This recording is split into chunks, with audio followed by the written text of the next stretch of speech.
Pork belly bao bun burgers are delicious.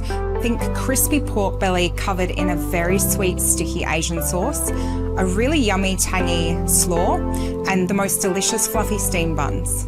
So we want to make sure we start out with 2 pieces of baking paper, and we just want to get them really wet and scrunch them while we're wetting them in the sink. I like to use hot water because it just softens the paper a little bit more. Squelch, squelch. And we want to make sure that we've wrung it out really well so there's not too much excess water on the paper.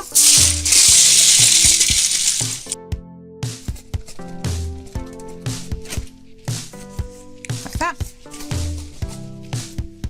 Then we want to line both the top and bottom trays with our wet scrunched baking paper, just like that.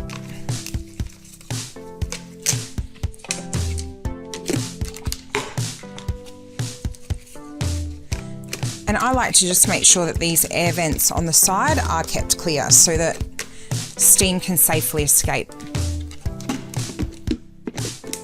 All right, set that aside, and then we're going to start our dough. So we're going to add some dried yeast to the bowl now. We do this in a specific order to make sure that we don't kill the yeast. And if you're not storing your yeast in the fridge or the freezer, I highly recommend it. It keeps it fresher for longer. We have some sugar, and then we have some warm water.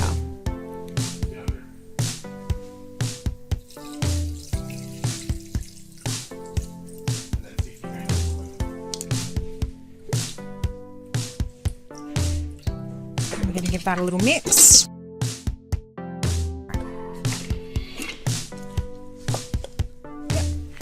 And now we're going to add our flour. We just use a premium plain flour.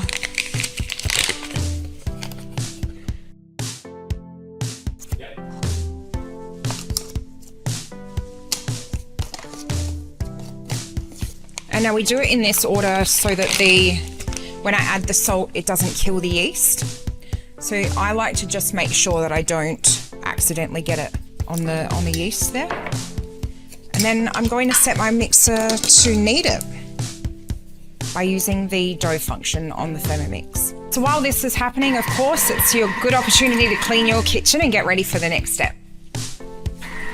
So we want to remove our dough now to a silicone mat if you've got one, or just the bench top. It's not like a super sticky dough. It won't require the bench to be floured or anything like that. And what you want to do is divide it into 10 equal balls. Now, when we're doing this for photography, to photograph, we actually weigh the total amount of dough and then divide it by 10, just so that the buns are all perfectly equal.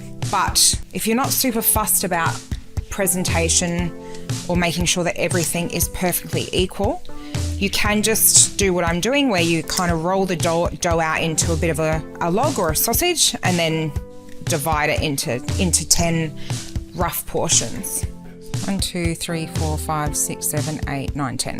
And now we just want to roll it into balls,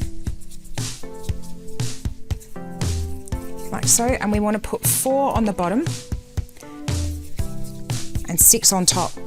Now, when they're cooking, they will puff right up. So just make sure you give them a little bit of space.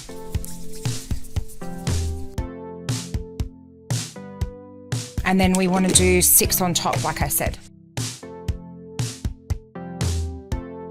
And now we want to pop this somewhere warm to rise while we do the next few steps of the recipe. So when you're at the supermarket, you want to look for either pork rashers like this. These are really convenient, and you don't actually have to do anything to prep them for this dish. They actually already come pre-cut, and they're the perfect size for your air fryer. But if you happen to have a whole piece of pork belly like this, I want to show you exactly how to prepare it. First of all, we want to start with the sharpest knife that you've got, just to make sure that it's safe. And I'm nowhere near as good at this as Grant is, so don't expect perfection. But we want to just essentially cut strips like that. Now, a tip for you at home if you struggle to get perfect pork crackling, it does help to put your pork belly in the fridge uncovered overnight just to dry out extra well. But if you don't have time to do that, we also have a tip in the recipe if during the cooking process it's not crackling perfectly. So we got you covered. All right, I'm going to cut these rashers in half and they're ready to go. Now we want to put a little bit of olive oil on our pork, rub it in, a little bit of salt as well. And just make sure that all of the rashers are just rubbed a little bit and have that salt and oil covered all over. Beautiful. And now we just want to arrange it in our air fryer like so. It helps if you can kind of prop the rind up so that it's exposed to the hot air as it cooks. Chuck it in the air fryer and let it cook away while we make the sauce.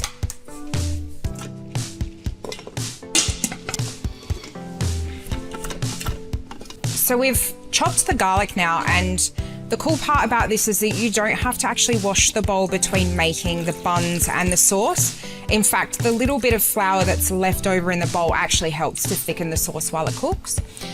So we've got the garlic on, we've added some water, and now we just add our different sauces and get that cooking while the buns steam on top. We've got some honey, a little bit of soy sauce, a little bit of hoisin sauce, some brown sugar. This helps to give it that caramel flavour.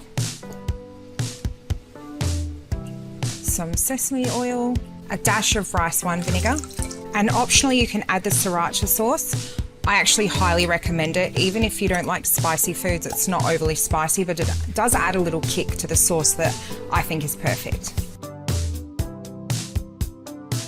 And now at this point you can see that our buns have had a little chance to rise.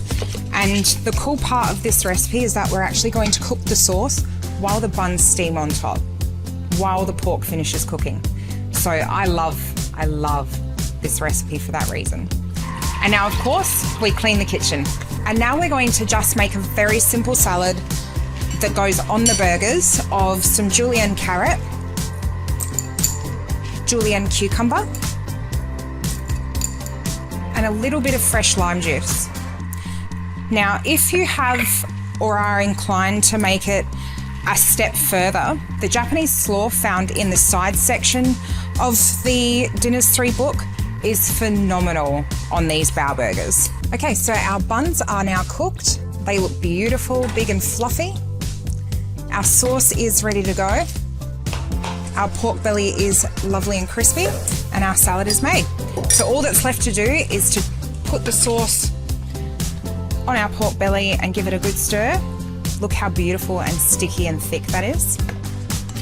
Give it a little toss through. And that is dinner.